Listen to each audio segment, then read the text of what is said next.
Welcome. In this video, I'll show you how to send a DocuSign link. All right. As we all know, there's no way to send it right here directly from the DocuSign website. Okay. But there's this workaround that I've just discovered. Okay. Which I'm going to teach you right now. So first up, go ahead and create an envelope. Go ahead and upload a document right here. For example, this one. And then first up, go ahead and add in your own name and email. Okay. This is crucial. You would need to get that specific email that will be sent to your emailing service like Gmail. Okay. So I'm just going to go ahead and add in my own email. And then I'm going to go ahead and add in more recipients. Okay. Like that. And then I'm going to go ahead and hit on next. Okay. Got it. Signature. Send. Send without fields.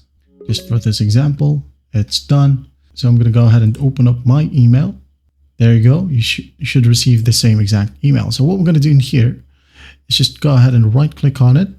Here in this review document, right click, click on inspect. Okay. Now in here, just go ahead and find a link right here.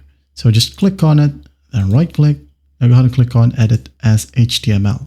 Okay. So in here, just copy the orange text or the link itself. Don't include the quotations. Okay. Start from HTTPS down to the last text.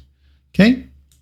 Hit on copy, right click, copy, and then just go ahead and send this to the person that needs the link.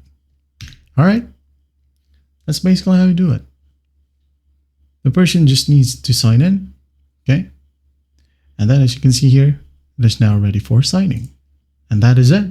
Well, I hope this video helps, and I'll see you in the next one.